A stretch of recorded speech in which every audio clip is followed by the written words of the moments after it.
Hey, what's going on, guys? Austin Distal here, and welcome to another episode of the Entrepreneur Alliance. This week, we have Corey Gladwell, a coach, a speaker, a three-time best-selling author. Super cool guy. I actually was in LA with him a few months ago. We were hanging out down on Sunset Boulevard. But one thing I really think that this guy is super cool is his background. You know, he doesn't come from much. Section 8 welfare, like really having nothing to his name, and that really gave him that desire to succeed.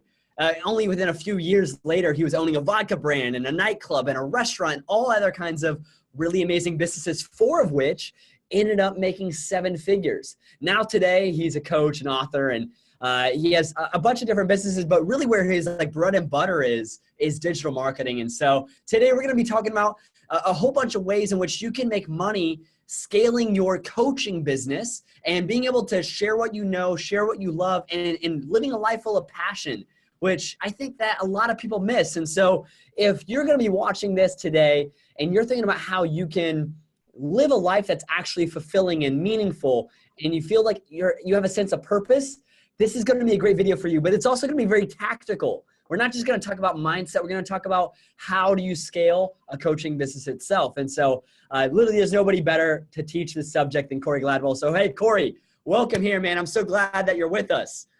Yeah, thanks for having me, man. I'm super excited, and I love EA, so it's a pleasure to be on. Yeah, absolutely, man. So I guess really I want to start off with hearing a little bit more about your story, because it's really interesting. Where'd you grow up? What happened to you? Why are you the guy you are today? Yeah, so I grew up when I was younger on Section 8 welfare. You know, family didn't have much, and I kind of got introduced to this book called The Alchemist, and another book, Think and Grow Rich, and Rich Dad Poor Dad. And so at a very young age, I was super excited about entrepreneurship and just kind of dove in. I wanted to get out of the scarcity mindset that I was born into with Section 8 and welfare, and it being poor and not really having any opportunity. And so I just kind of hustled, and I began kind of offering products and services even at a young age, from coffee stands to doing flyers for the apartment complex, to selling candy carts, to anything I could to really drive business. At a young age, I was just super excited about entrepreneurship itself. So, dude, that's super cool, man. And how did you get into the nightclub and vodka business? You're a kid doing coffee shops, reading The Alchemist, and then all of a sudden now you're the head honcho in the middle of the city. Yeah, yeah, basically, yeah. So yeah, I had a list when I was 17. I made a list of all these companies I wanted to own. One of them was writing a book. One of them was a nightclub, a restaurant, a vodka brand.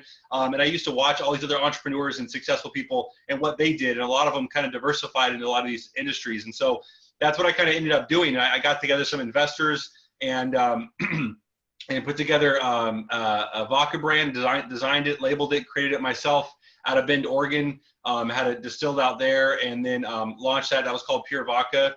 And then later that year, I did a nightclub and got investors for that, and put that together, and bought a nightclub and then a restaurant, and just kind of did everything I could to grow these businesses and do everything I could to make my dreams come true for what I wanted. So, dude, that's really interesting, man. And it sounds like at one point in time during that huge growth period, something happened, and we've talked about this a little bit, but you lost part of yourself in that life, and which is easy to happen. I was hanging out with the CEO of the water company, Charity Water, last week, and he had a really similar story.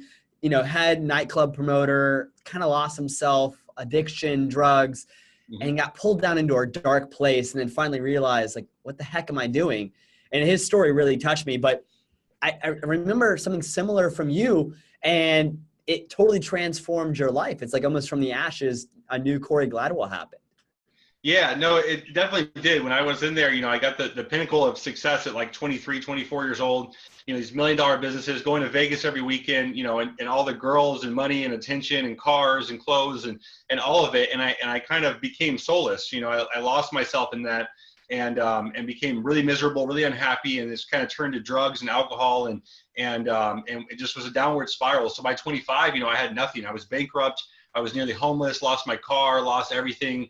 And for me, I turned inward. So I started meditating one night, and in 2012, January 2012, I had a profound spiritual experience and kind of connected to this oneness of all life. And for 3 weeks was just in this like enlightenment state of just pure love and joy and bliss.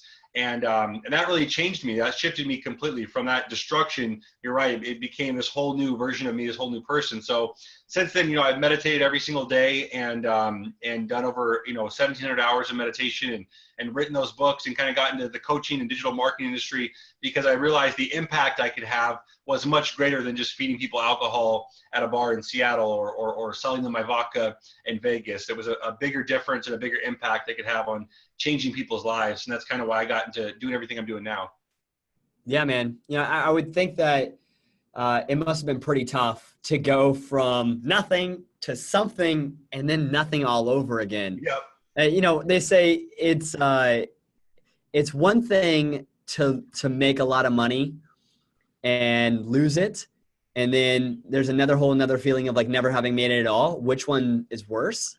Right. And I would say having it and losing it is probably a little bit worse. You feel like now there's a new level of what you could or should be. And then once you don't have that, your identity's lost. That had to be like tough on an emotional level, but you found yourself, you said through meditation, you do a lot of meditation here today.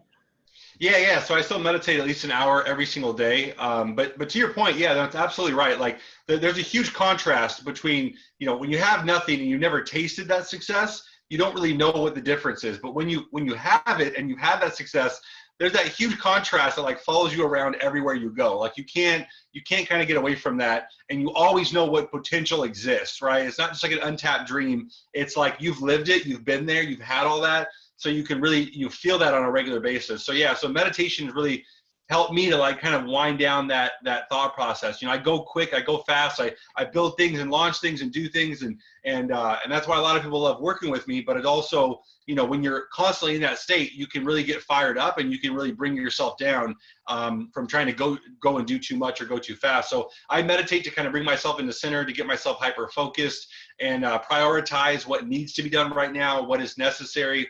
And I usually find that everything is really perfect as it is, and there's nothing that has to be done. And then I can really come from a place of abundance and positivity and encouragement versus like that desperation feeling of driving forward that a lot of us feel at times. So, dude, all the time, man. I feel you there. So one thing, I don't know if you actually know that you impacted me this way, but when we were hanging out in LA, you mentioned a guy named Wayne Dyer to me. And so I you said like he's one of your biggest influences and, really enjoy that guy. I started listening to him and totally changed like a lot of my philosophies on what success looks like, disassembling the ego and understanding that I'm not my material things. I'm not my followers. I'm not the number of books I publish or anything like that. It's pretty interesting when you start to really like think about what is success at its root. And success is really just a feeling. Yeah. It's nothing material. And so I think that's one thing that's very interesting about coaches in the coaching world is that you're able to help others achieve success, not only financially, but inner peace wise. Mm-hmm. Because, it's one thing to get all the way and, you can find a lot of tactics online to make money. But what happens at the end when you have all this money, but you still don't feel successful? Right? Mm-hmm. That's why I don't think a lot of people consider is what happens then. And so if you don't have the right coach with you, if you don't have the right influences or role models, you might get stuck at this point when you've been chasing a dream and then you never actually lived the dream because you've always chased it. And once you got it, it's no longer even yours. It's become something else on its own. Yeah. So I don't know. We're getting a little philosophical in this one, but I kind of like it. Yeah. You'll find if you ask anyone, if you talk to me long enough, that's usually where the conversation ends up going. But yeah, no, you're absolutely right, man. Like the big thing I think for me, and my big takeaway from knowing that is that I've had the success, I've had the material things, I've had the millions of dollars and all the time and attention and affection and cars and all that stuff, and I was unsatisfied. I was unfulfilled. And so I think the big trick is to find fulfillment in what you're doing. And when you do that, you can realize that there's a million ways to make $1 million. you can make money in so many different ways. And that's what a lot of people, I know a lot of entrepreneurs, I know, especially digital marketers, they get stuck because there's so many ways to make money. They don't actually focus on one way to make money and grow that way. And they don't play through the end of it. Like what happens at the very end of it. Like there's a study done on called the Paris effect, where like a lot of girls grow up, fantasizing about Paris and the romance and how beautiful it is and how wonderful it is. They're going to meet this Prince Charming. Then they go to Paris and they actually are super disappointed and they're depressed. And there's doctors that will prescribe the medication because of how depressed these girls are, because they went to Paris and they got depressed because it wasn't what their fantasy was. And so that's why I try to encourage my clients and my friends and anyone I'm connected with to like play that tape through all the way. Like what happens when you have the $1 million in the bank? Or what happens when your business thrives the way you want it to? What happens when you're replaced because you hire someone better than you to do your job for you and your business no longer needs you? And a lot of us entrepreneurs tie up our identity into what we're doing, what we're building, what we're writing, what we're creating. And then when that becomes a thriving business, it no longer actually should need you anymore to be a successful business. And at that point, there's a loss of identity of who you are and what your purpose is. And there's a bit of depression that kind of comes in after that. So I think it's good to check and balance that and make sure that they're driving for the right reasons and wanting the right things. Absolutely, man. So here today, guys, I want you all to know that you're going to learn a lot of strategies. We're going to be talking about how coaching businesses can literally change the world because the way you impact others. And if you're a coach, and here today, Corey's going to be coaching you as a coach, which is pretty fun. We're going to be teaching you how to actually make a business model out of that as well. So you can actually scale and make a living doing what you love. So Corey, what do you want to kind of start with here? Like where we kind of break down this lesson track? So I think the first thing that I want to kind of help people pre-frame is take back what they've done for themselves. Like what have they done for themselves that's worked out really, really well? And what has worked out for them in the past that they can repeat and give to others? And when you can package that kind of expertise, I know you have that book, Expert Secrets from Russell Brunson. So kind of that similar thing, right? When you can package your expertise, and I've had people that have been recovery coaches, that have been chiropractic coaches, that have been fitness coaches, that have been, life coaches, that have been marketing coaches, that have been, consultants, like all these different types of people. You can package what's worked for you into an 8-week course or a 12-week course or whatever it may be, and make that expertise duplicatable for others in a systemized way. And then from there, you can be able to grow that. And thinking about the people that are your clients first, like get your first few clients, get your first 5 people, get them killer results, and then use those testimonials to sell your actual program. So get 5 people, kill it with results, have them make those videos, make those testimonials for you. And then from there, you can use testimonials from screenshots to videos to whatever, blast that all over your funnel, and you can grow a huge group coaching program from those testimonials to be able to really make it scale up in its practice. Absolutely, man. Yeah, because you've worked with a lot of the big names already now. Obviously, AJ Rivera, which if you guys haven't already, go watch his masterclass too, because that was a really good one. I also believe it was scaling, something along the lines of scaling like with one funnel. I think it was titled, go look for this later after watching this masterclass. It's called Scaling to $1 Million with One Funnel. Yeah, and that was a really good masterclass, which, by the way, I think the entire funnel was about displaying successes. It was a carousel ad with a whole bunch of testimonials. And that's what led him to the $1 million. And now, obviously, he's crushing way more than that a year. Yeah. And which, Corey, by the way, you still work with him a lot, right? Like you're involved in the marketing team or something like that? Yeah. I run his entire marketing division of PT Freedom and helping with now AR Media, his media company. And we're partnering on Client Mastery now, working on that together to help coaches kind of grow their own thing as well. So, yeah.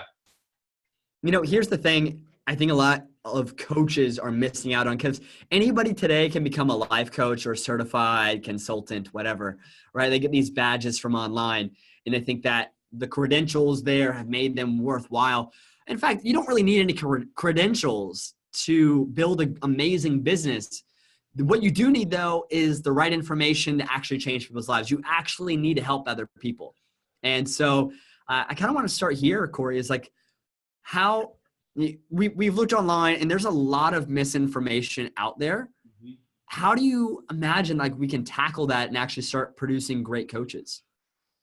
So I think the big thing is finding people that have actually done it before, right? Like rather than someone who just does it to sell the thing they're doing. Kind of like, the story I've heard of other marketers that kind of got into marketing just for marketing and didn't actually sell a product themselves first.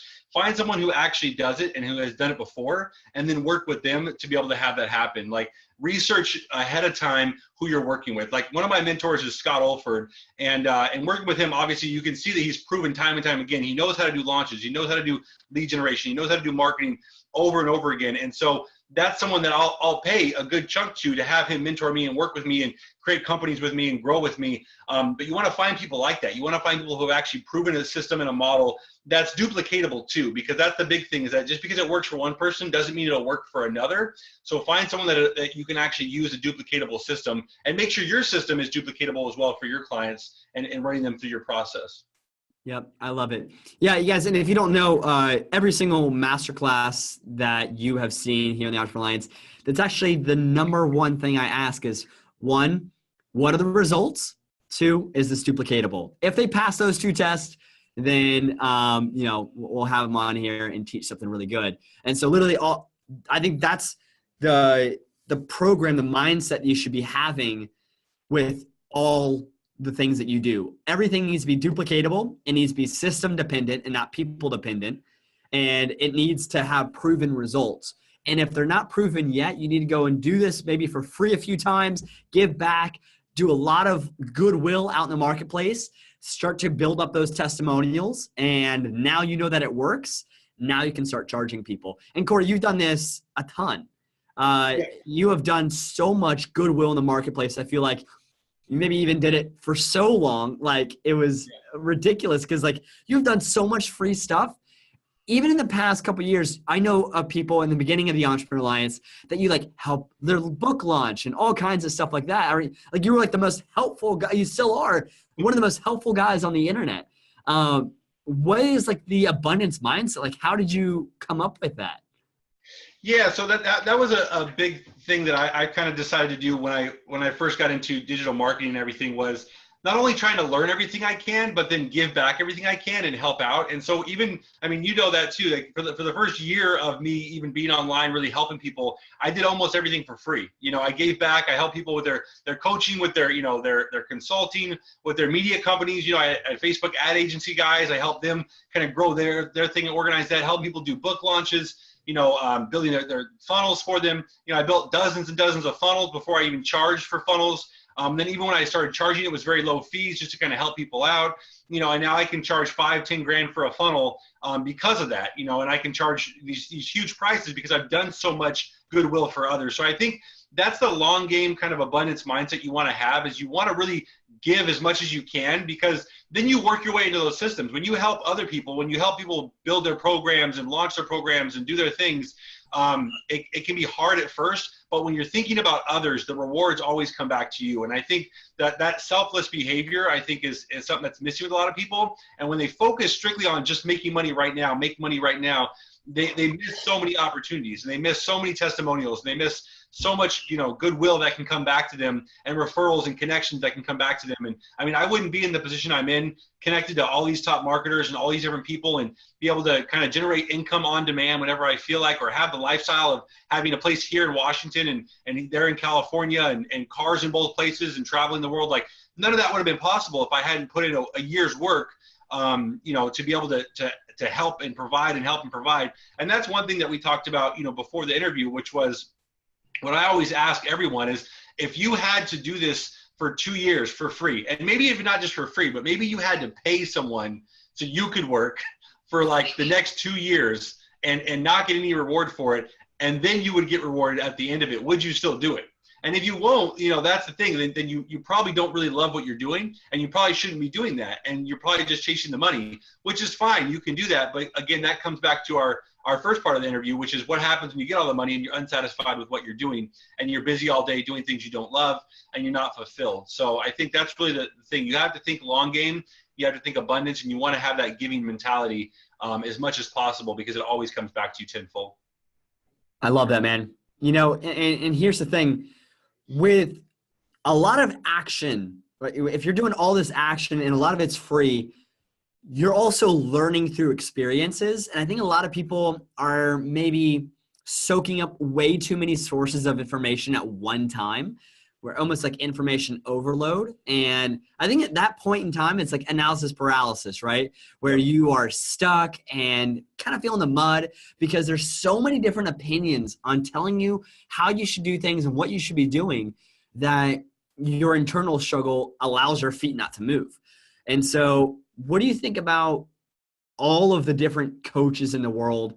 Who do you listen to, Corey? Like there's Gary Vaynerchuk, which I kind of get a Gary V vibe from you because you're just so hyper and wild and a great marketer.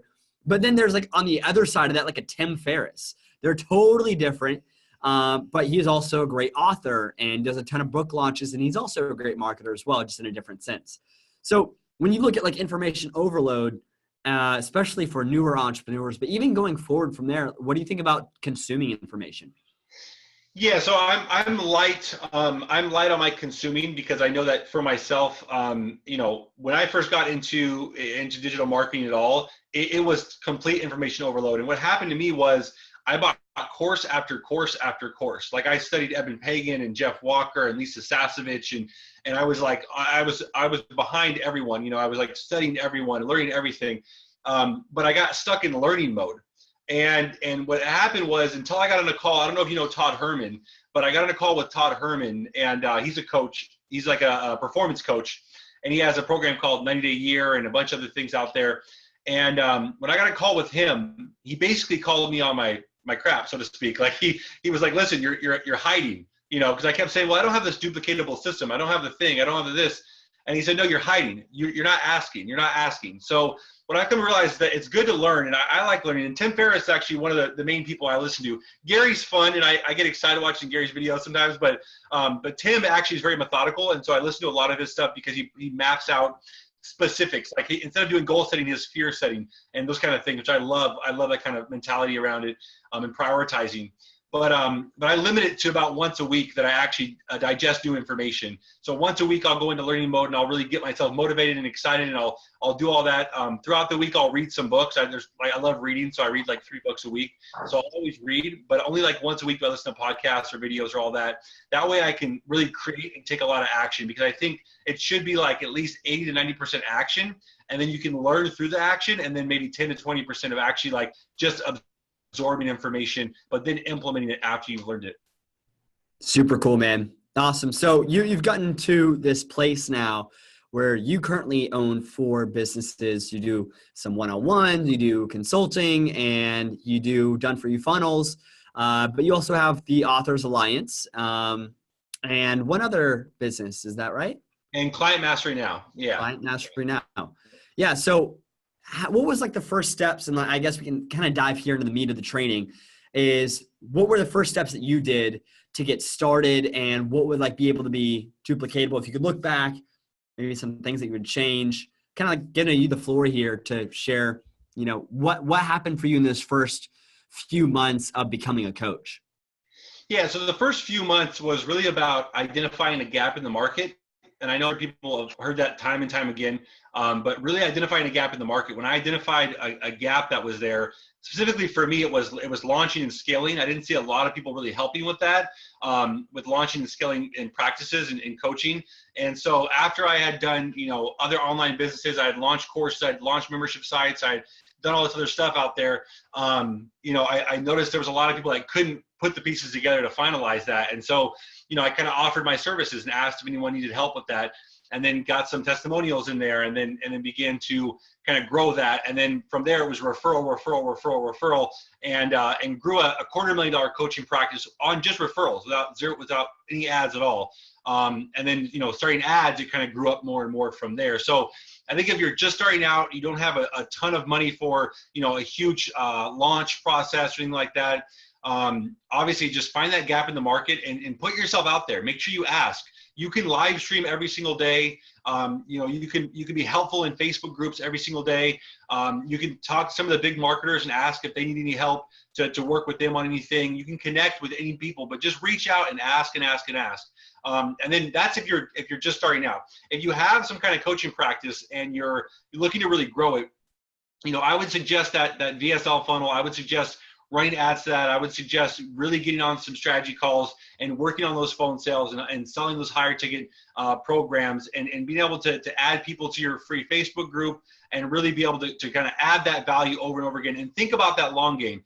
How many people do you need, through your funnel to be able to get, 5 sales? Well, you need like 100 people through your funnel to get 5 sales in the end of it and actually have those convert. And so break down the math and realize that you can keep driving traffic and you can keep growing that way. And then you can create your own audience. The more traffic you drive to your actual coaching funnel, the more of an audience you're going to build through email lists, through lookalikes of your landing page, and so on and so forth. And then you can hyper target them with videos and live streams and posts and really be able to kind of grow that engagement, because it really only takes, like 300 people at a $3,000 price point to be able to make, or 333 people at a $3,000 price point to be able to make $1 million. So it's really not that many people if you really think about hyper targeting your audience. And I think that's the big thing, is finding the gap in the market, honing in on your message, and then hyper targeting your audience to really build that credibility in your marketplace. Yeah, I think it's really important to nail that open point in the market. And I don't know if there's really any better analogy than thinking about like the blue ocean idea, that there is a giant market of either health or wealth or something like that, right? There's a giant market here. So let's talk about, let's say, wealth, right? So if we have a giant market of wealth, the sub-market with that would probably be online marketing in wealth. So there's like real estate and there's, Forex trading and all this. There'd be online marketing would be a sub-market. And then what would be the niche down below? It could be, for example, I think as you have it, like the Authors Alliance, is internet marketing for coaches specifically, right? Like that is now your niche. And tell me if I'm wrong, if that's where you saw the need, was like launching and scaling internet marketing for coaches. Is that right? Yeah, absolutely. So it's really narrowing that hyper focus down for each individual one of those. And you can even see that even all 4 of my companies, they're all narrowed down to market, entrepreneurs that are online, right? That's even the subgenre of all that. And then there's writing books for them, and then there's helping them with coaching, and then there's funnels for internet marketers online. So it's like really being able to hyper focus these things into narrowing that niche down and knowing that there's a gap in the market of people that need that service, need that expertise, and that you have the ability to do so. And so I think you really have to hyper focus that. When you can have, I could help coaches and any coaches, but if I focus just coaches, and then I go down to what kind of coaches, and then I go down to being able to help them with certain marketing and so on and so forth, you really find that gap. And then also, like one of my clients right now is a copywriter, and she's really good at helping people find their message. And so I think that's another thing, is like helping her identify that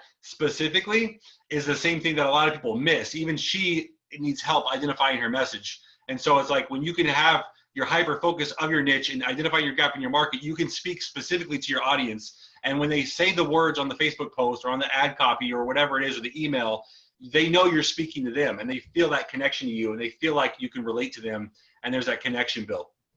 Yeah, absolutely, man.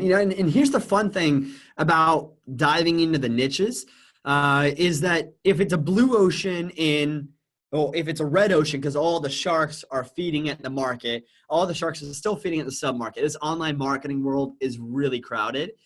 But once you get into the niche and being very specific with who you're going to help, and your messaging is all around that, it becomes a blue ocean. No sharks are there eating at all the fish in that ocean, and you can now become the king of that castle. So think about the way that you can find that niche. And the most beautiful part of that is that other niches within the same sub-market that maybe once were your competitors are now your best allies. Yeah. For example, Corey, tell me maybe 1 or 2 people that you used to think that maybe were competitors, and you're like going for this like online marketing thing, but once you found your niche, now you've teamed up with them. Well, yeah, I mean, all of us, right? Like, AJ, for example, is a prime example. He's a marketer. He does marketer for fitness trainers, but he also does stuff for, all kinds of people. He does one-on-one coaching, does all these different things. And now we've partnered on Client Mastery now, where we help coaches with internet marketing, with the right funnels, with the right Facebook ads, finding their message, and we've become partners on that. So instead of like me creating it and him creating it and us competing, we're like, hey, let's just partner on this together and build this company together, because we both know this. I can do it on my own. He can do it on his own. We don't need each other, but together we go fast, we build things and we break things and we recreate things, and we make a bigger difference working together. So rather than compete, we're partners.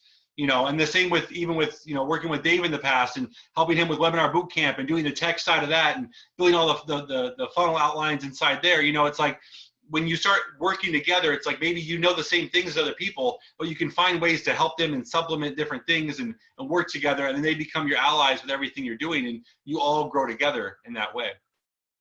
Dude, absolutely. So I hope that really resonated with you guys, because I think a lot of people I've talked to, at least online, is they always say like, Austin, I don't want to, share this information because I don't want the market to become saturated, and like they're leading with this like scarcity mindset, like everybody's their competitor.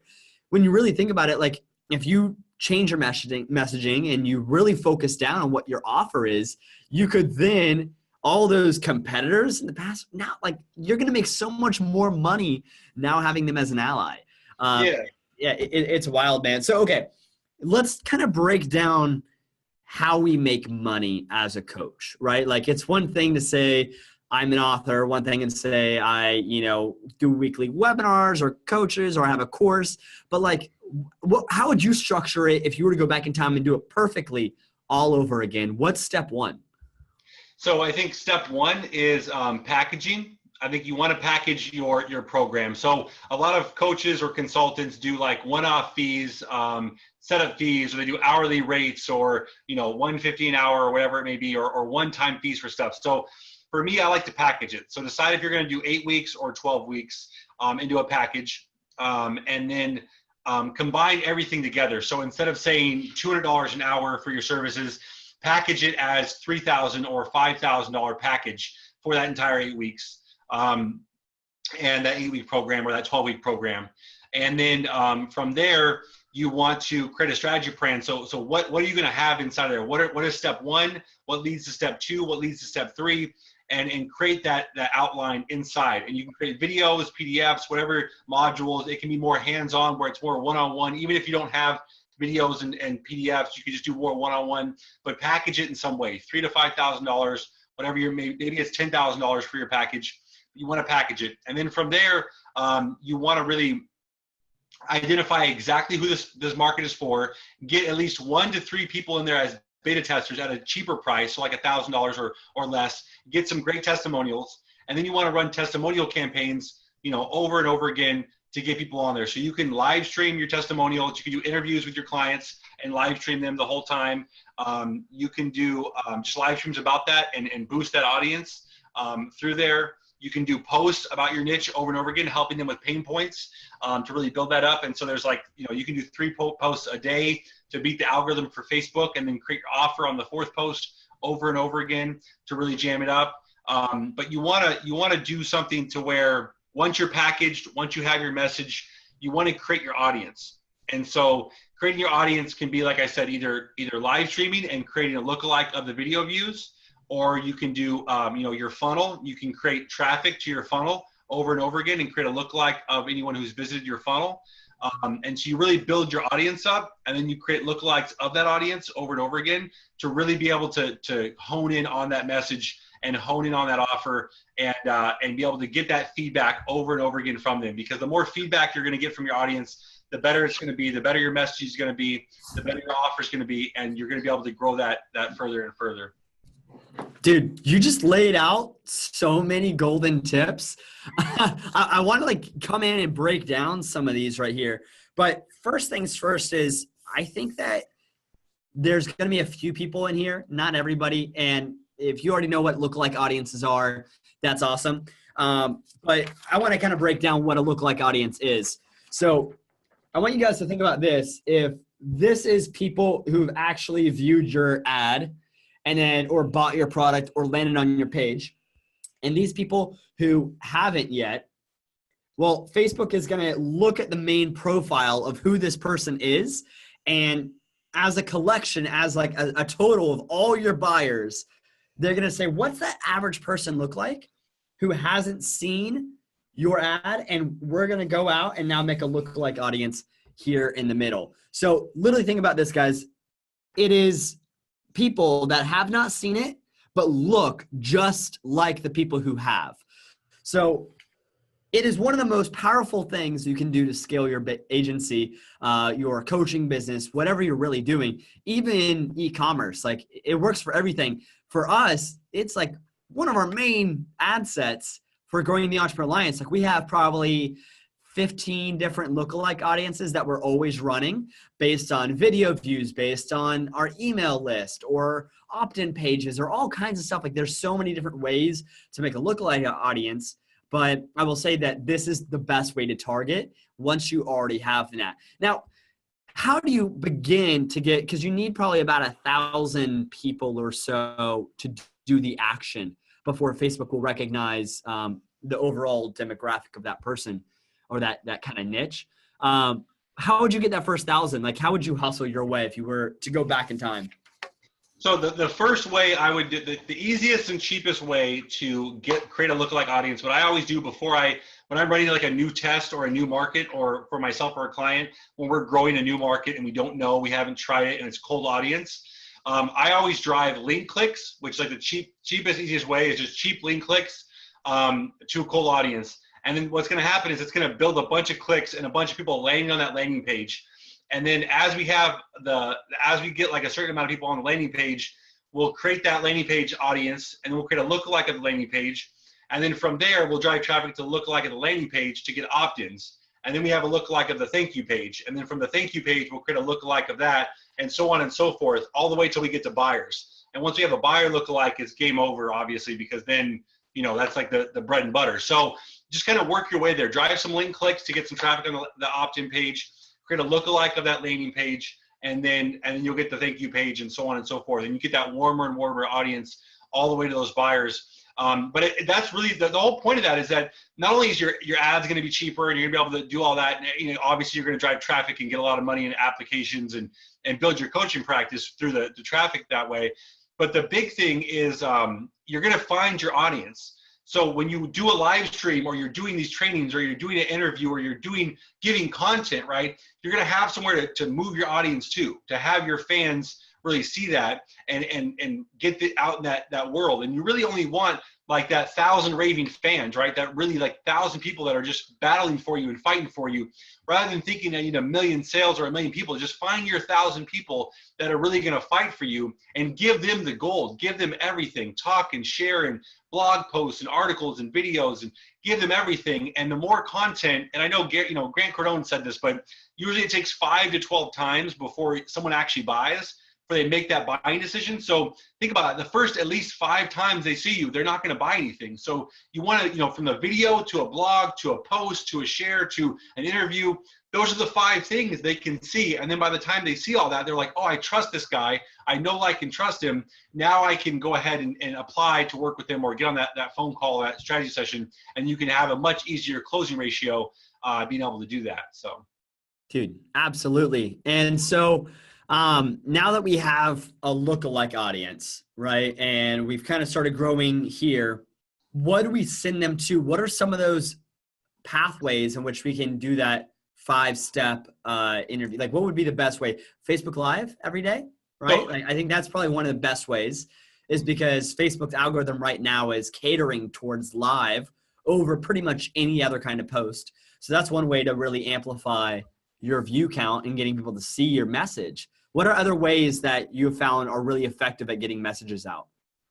Yeah, so a big thing is kind of the strategy behind it is, Facebook Live is 100% a great way to do it, to get that content out there, doing those interviews, doing those things, posting from your business page so you can boost it to that same lookalike audience. Creating a PDF guide, like a cheat sheet for your coaching industry or whatever your niche is another way to get that out there. And you can get really great opt-in rates from cheat sheets and being able to do those. Some of the cheapest ones are from that. And then from there, like a free video series, be able to dive into some videos and give some great content. I love 5-day challenges, another one that I love doing to get them out there. And so this whole process is an indoctrination. And don't forget emails along the whole entire way, right? Email. But this whole process is like an indoctrination sequence to really be able to warm up that audience and get them more and more familiar with you and get them closer and closer. So the more videos, the more live streams, the more interviews, the more posts, the more cheat sheets, the more giveaways you have, the warmer this audience is going to be until their inbox is just full of tons of stuff from you to where they're like, okay, this guy's hitting me with so much. It's almost a sense of like reciprocity. When you give, they're going to feel inclined to want to give back to you, which usually means buying a program or signing up for something from you because there's reciprocity involved because you've given so much to them. Dude, genius. Love that. Now, okay, I think at this point, some people are thinking, okay, I understand how, but am I the right person? I think that is always a voice in the back of our mind is, I get how it works and I see other people do it. I know you can make money that way, but like, how am I supposed to make money? I don't know if I have that's the story, or I don't know, I don't have all of these testimonials yet. What are some of the characteristics of a compelling character that you can think of that maybe somebody can embody, just bits and pieces, or share their story in a specific way? What are consistencies that you've seen in the character of a coach that is successful? I would say resolve, resilience. You've overcome something. So every successful coach that I've seen has overcome something. They've gone through some kind of challenge. They've gone through some kind of thing. So that hero's journey, right? That story itself is age old. It's timeless. The hero's journey is a timeless story.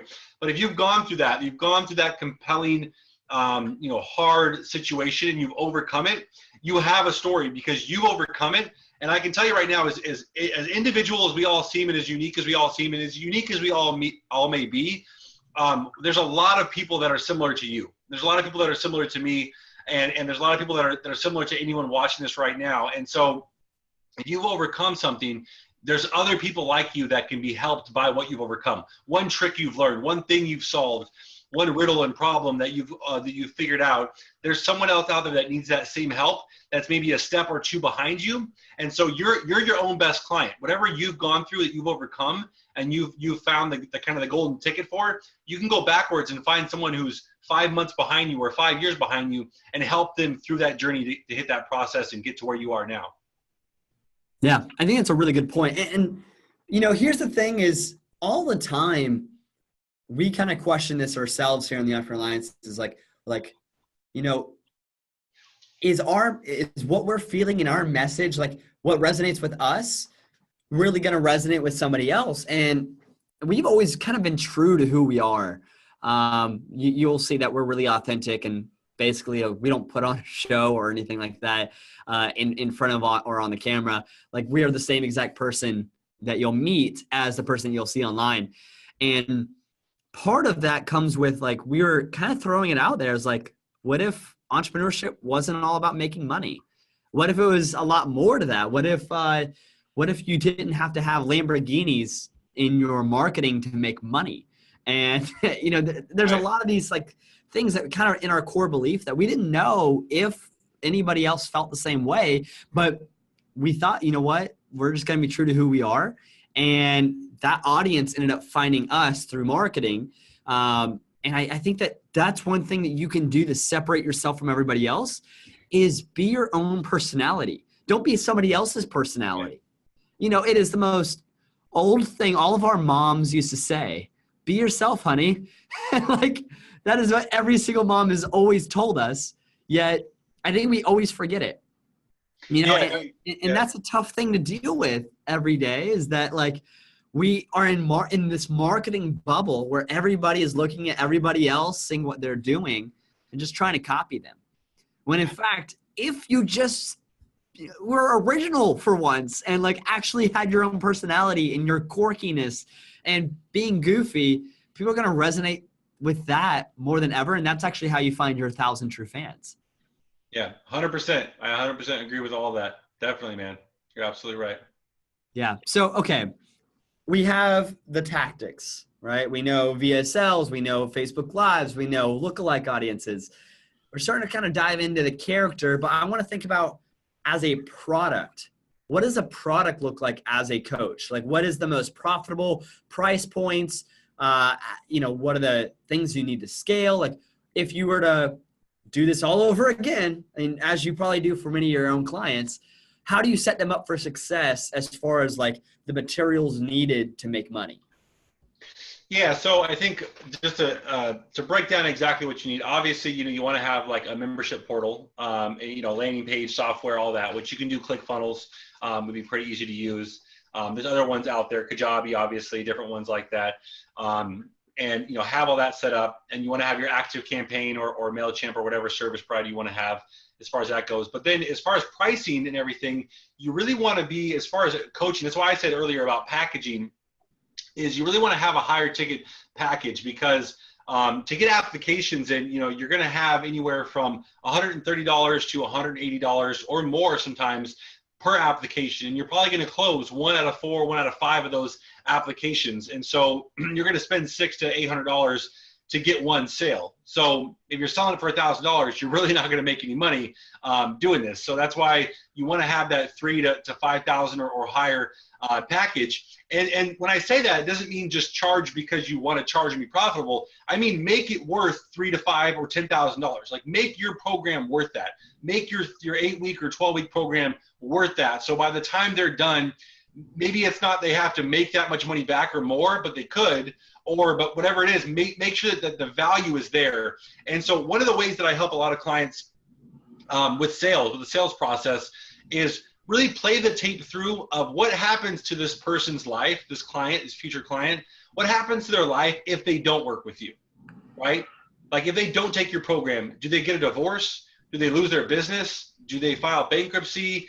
Do they get depression? Like, what are these worst case scenarios? Do they lose the relationship with their kids because they have no time to spend with their family? What's the negative effects of them not working with you? And then also, what's the positive effects? How positive could their life become? And then price it accordingly. So after you play those tapes through, like, is it worth $5,000 to not have to worry about divorce and losing the relationship with your children and all these different things, and possibly have the life of your dreams that you really want? Of course it is. So you can package it properly to make sure that they're getting the value out of it that's worth it. And then you can really be able to sell at that point and cover your costs for ad spend and your tech and everything else that's involved with running the coaching program. Super cool. Yeah, we're actually kind of looking at other options right now outside of ClickFunnels for our membership portal. So actually, maybe even you guys right now, as you're watching this, it might be in a new portal by the time we release this. But we've been looking, I think ClickFunnels is the best place to start, right? Like, get the ball rolling. It literally takes less than an hour to set up. So do that. And then maybe look at Kajabi or something else for later down the road. When it comes to price points, I think Corey has nailed it on the head. You need to go higher rather than lower. And yeah, you need to make it worth probably 10 times in value what your price is to really over deliver and get those raving fan testimonials. But I want you to know, as I want to reiterate, like, it does not have to be monetarily a reward back. Like, it doesn't have to be 10 grand. If you're selling $1,000 course, 10 grand in revenues after that. In fact, as a coach, you don't even need to be teaching people how to make money. Like, that is one kind of coach, but there are many, many kinds of coaches. There's athletic coaches. There's, I was hanging out last week when I was in Portland with a girl who's, you guys are going to get a hoot out of this, an orgasmic meditation coach. And we were hanging out all weekend, and she makes good money as like teaching people how to meditate. And I don't know what all goes into that, but just like think like makes like a huge living, like makes a ton of money off of orgasmic meditation coaching. There's a niche for that. I just want you guys to know, like, it doesn't have to be monetary, but it also, like, the riches are in the niches. Focus down onto these niches, become that space, be your quirky self, and follow the proven process. But then that's only a template. It's not for you to copy and paste. you still got to edit that pace that you just did there. So make sure that you're really creating an original offer, but at the end, that offer needs to deliver results. It doesn't have to be monetary results, but has to definitely deliver results. Yeah, absolutely. 100%. So Corey, what's the next step, man? So let's kind of like now finish this up with like an action plan. Because I want to make sure that everybody here that's listening, maybe you're motivated, you're thinking, okay, maybe coaching is for me. Maybe I need to make a course or a consulting program, a boot camp, whatever it is. Now, what's like the next few steps for them to actually get started? What's step number 1? And then we'll go to 2 and 3. So step number 1 is identify your niche, right? That's a big thing. Identify your niche. Package your program, like we talked about. Make sure your program is packaged properly and priced properly for that. And that you can get a result for people. And then before you go ahead and build an entire, spend the next 6 months studying and watching programs and all this different stuff, like test the market, get some beta testers, run them through a short 6-week boot camp of it for free if you need to, and try to get them some results and find out if it's going to work. And if they get results, not only do you have testimonials, but the theory is proven and it's a proven model, and then build your program and then launch it and then go from there. So awesome. So step 1, go out there and beta test, find your market, figure out their need and deliver that probably for free. What's step 2? Step 2 would be, build out your program. So once you have it, tested and proven, build out your outline, fill out the tweaks, whatever is needed, whatever was missing in the beginning when you had your beta testers, you can find out the gaps of what's in there, and then package it properly to make sure all those questions are answered, all those pitfalls are answered, and then actually outline it and get it structured and get it built, and have it set up properly. Awesome. And then finally, step 3, after now it's built, published, launched, how do we scale this guy? Call me. All right, how do we do that? How do we call you? Yeah. So once you scale, to scale, really, I think that the big thing is you really want to, work on those lookalike audiences, kind of rewatch this training and go back to lookalike audiences and build that audience up and get more and more familiar with your market and your audience and your targeting. And then you can scale up from there and really get better results and work on your referrals. Like a big way to get started when you're just starting out, if you don't have a ton of money for ads and you can't dump 5 or 10 grand to ad spend, is like every client you have, ask them for 3 or 4 referrals. Like go old school, really hand those referrals, show those testimonials, do organic shares, post on your personal Facebook page, do live streams on there, really kind of get as much organic traction as you can. I've had a client that I coached that got up to like $36,000 a month, completely organic, 0 ad spend, just from coaching her through it, from all her organic reach that she's done. So I think it's totally possible to grow a big coaching business without having to have paid ads even. Badass, man. I love that. Hey, Corey, it's always been great hanging out with you, man. Where can everybody listening or watching here connect with you? Yeah, so if you guys want to reach out, I'm always available for like a personal connection on Facebook at, / Corey Gladwell. If anyone wants to connect with me via Facebook. If you want to check out any of my sites, obviously for coaching, you can go to clientmasterynow.com, or, for the Author Alliance, you can go to authoralliance.co/join the challenge. I have a 5-day challenge there as well. So both of those have free trainings attached to them, depending on what you're looking for, and excited to connect with you guys and move forward with other projects. So. I love it, man. Dude, thank you so much for sharing all this awesome knowledge. I hope that you guys watching are really, grateful. And now you're actually going to go out and make some money as a coach. Actually, don't just listen to this, but take those action steps. Go out, find your beta testers, go make your course, launch it, and then give Corey a call here. So with that, guys, go ahead and head on over to the next training, and I'll talk to you all soon. Now, here are some interesting facts about the mastermind, which give you an idea of how important it is and how necessary that you embrace this principle and make use of it in attaining success in your chosen occupation. First of all, it is the principle through which you may borrow and use the education, the experience, the influence, and perhaps the capital of other people in carrying out your own plans in life. It is the principle through which you can accomplish in 1 year more than you could accomplish without it in a lifetime if you depended entirely upon your own efforts for success.